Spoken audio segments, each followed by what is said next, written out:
مرحبا حبايبي، كيفكم؟ ان شاء الله تكونوا بخير. شوفوا شو بجهز الصوص. شو راح اطبخ في نظركم؟ شو اللي راح اطبخ؟ هعمل اوكي، راح اقول لكم عن الصوص. هاي التوميتو، اوكي، وعملت بصل قطعته هيك شرايح كتير صغيرة، وعملت البهارات. الكركم كترته شوية، بحب الكركم لأنه مضاد للالتهابات. عملت قزبرة وبقدانوس، قزبرة يعني الجافة. وعملت شوية فلفل أحمر، شوية فلفل أحمر أسود أبيض، وفلفل أسود،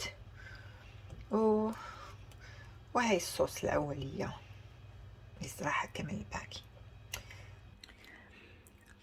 وهذه هي المكرونة بالشوفان من البراند اسمها هيلتي اند تيستي.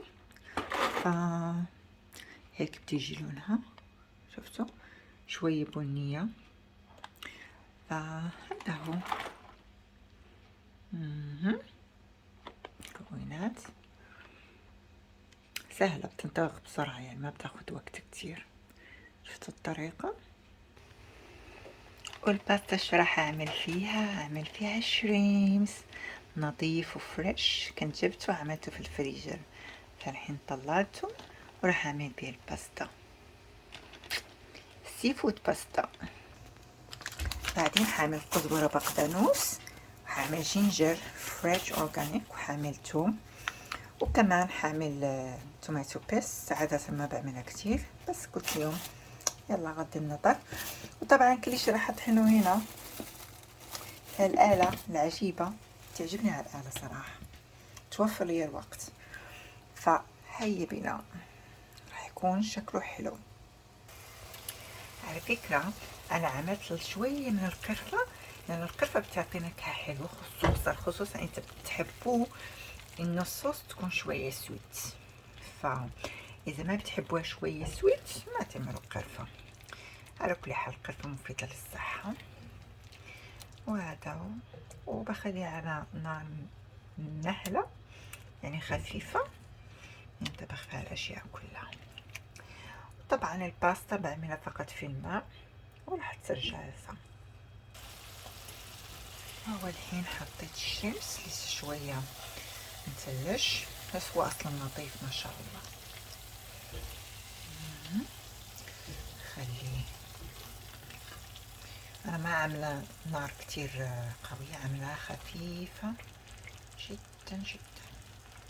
راح أحب كل ما الأكل حطيته على نار هادئة كل ما بيكون طعمه حلو لذيذ. جربوها وردوا علي. هاي من النصائح اللي أعطيكم إياها، التبس اللي تستفيدوا منها. شوفوا هنا شو حطيت: زنجبيل، كزبرة، بقدانوس، وهذا توم، كتير توم حطيت، كتير توم. يلا كويس، اصلا هالفصل فصل فيروسات نقوي المناعة. شوفوا على فكرة هاي الاورجانيك جينجر كتير حلو، اخذته من سبينس، كتير رائع، حلو. هاي البراند رائع، عجبتني. اورجانيك طبعا، اورجانيك طبعا.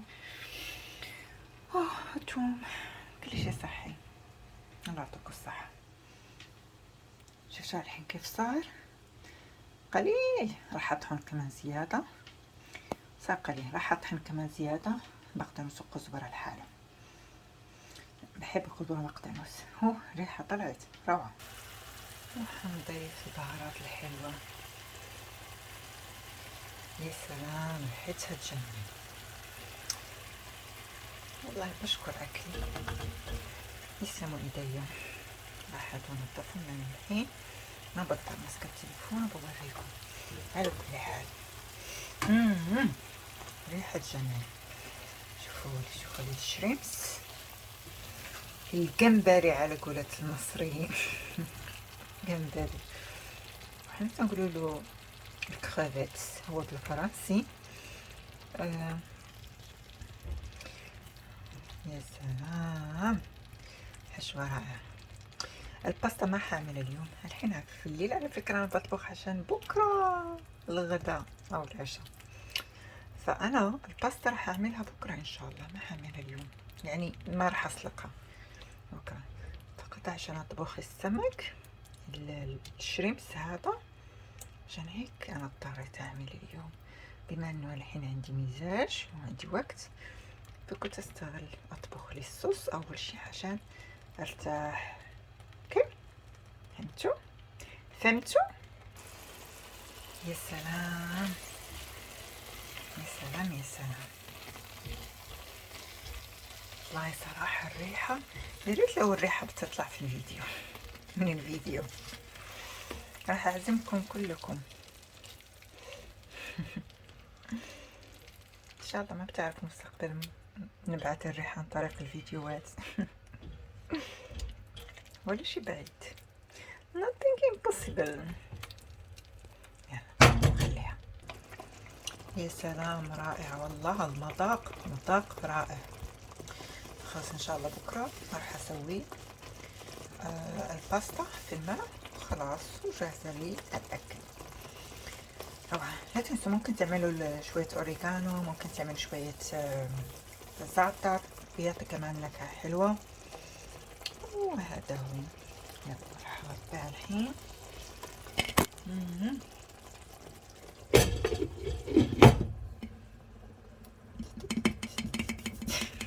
هعملكم خلاص سهلة هذه، بكرة حسويها في الماء ساخن وتنطبخ وسهلة يعني ما بتاخد وقت يعني. على فكرة هذيك الصوص زيت عليها شوية مية وخليتها الحين يطبخ 5 دقايق حطفي عليه. يلا بالصحة والراحة. المهم الشورت فيديو راح اعمله سيبريت على النتيجة الباستا بكرة ان شاء الله. اوكي الحين غليت المية وراح اعمل شوية زيت، شوية ملح، شوية بلاك بيبر، وحعمل باستا. هذه اول مرة حطبخها، اتمنى تكون حلوة. خلي من الجلوتين وبالشوفان. هيا نبدأ. بسم الله. عادة بغسل الباستا بعدين بحطها، بس يعني بغسلها فقط شوية ماء. المهم هاي الباستا شكلها كيف، لونها حلو بني صحية، راح نشوف. ما شاء الله صار سخين، خلاص جاهزة. على فكرة ما بتاخد وقت كتير، من 10 دقايق وبس. المهم الحين حضيف كمان قزبرة عشان اليوم راح اكله، فنضيف الكزبرة فريش زيادة. انا بطبخ بطريقة صحية، يعني انا اذا شفتوا الشريمس كيف لونه راح اللون، لانه كتير ترمريك موجود والطوميتو صوص فما صار يبان. هو هذا الشريمس شفتوا هيك. المهم فالحين شو راح اسوي؟ هذه نشفت من المية خلاص، الحين راح اضيف كله هذا، اضيفه انا. هيا بنا شوفوا في تكنيك بعملها انا دوم لما بسوي باستا ما برميها الماء، فبخليها لين ما بينقص ماء ويصير قليل وبعدين بستفيد من هذاك الماء عشان ما يضيعوا الفوائد. فاهمين؟ هذه طريقتي، ما برمي انا الماء اطلاقا، فبحتفظ به بيكون لذيذ، هو اصلا لذة الباستا. فالحين احط كل شيء هنا، فشوفوا ما شاء الله حطيت كل شيء هنا واحرك كله، خليه يستفيد من السخونة ومن البهارات. 5 دقائق وراح اطفي عليه. يا سلام الريحة تجنن على فكرة، جديد على فكرة. المكرونة رائعة جدا مع البراند، صحية رائعة. ما شاء الله. لذيذ، خصوصا جينجر وترمريك. شفتوا الشريمس كيف عامل؟ يا سلام، كل شيء طبيعي وصحي. والحين جاء وقت التقديم. راح اعمل تشيز. هاي البراند هذه كتير حلوة. يا سلام يا سلام يا سلام. امسح الكاميرا. يا سلام. روعة روعة روعة. والحين حسوي التقديم. شوفوا شوفوا كيف معلكة وحلوة. يا سلام، بسم الله. يا سلام، روعة روعة روعة وصحية. شوفوا المكونات من الأول للآخر، راح تموتوا عليه وتعجبكم. شوفوا الحين ما شاء الله كتير كتير كتير كتير كتير. شوفوا كيف، ترى هذا كمان كبير يعني مش صغير. هالبليت هذه كبيرة ولسه فاضل خير. صراحة روعة. والحين ححط تشيز. الحين راح اعمل تشيز باللمسة الذهبية بتاع ايدي. يا سلام يا سلام. هالتشيز حلو على فكرة. الجبن رائع. بحب التشيز انا، هالنوعية في الباستا وفي البيتزا بحبه كتير. بيرفكتو. الحين حسوي الهريسة في الوسط، هريسة مغربية. محبين الهريسة. شو اسوي؟ والحين حسوي هريسة مغربية.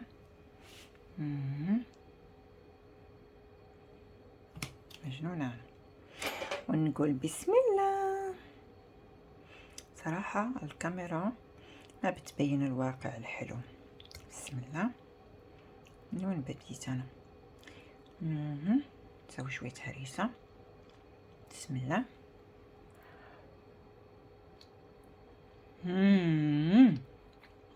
يا سلام، يسلموا ايديا، يعطيني الصحة. روعة روعة عن جد، روعة. ما في احلى، اقسم بالله لازم افتح ريستورانت خلاص. رائع رائع. باستا بالشريمس. يا سلام. المكرونة خطيرة والله. المكرونة خفيفة وحلوة. خلاص حبقى اكل قدامكم عيب. I can't stop.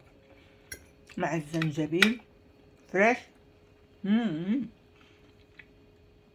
كل شي فريش وصحي. يا سلام. على فكرة ممكن تاكلوا اي شي، اهم شي تكون شي صحي. هذا المهم، المكونات تكون صحية. روعة. يلا اتمنى يعجبكم فيديو تستفيدوا منه. انا متأكدة راح يعجبكم وراح تستفيدوا منه. والباستا الحلوة تبعتي هي، والشفلمية هي هذه. اتمنى يعجبكم فيديو حبايبي. يلا باي باي.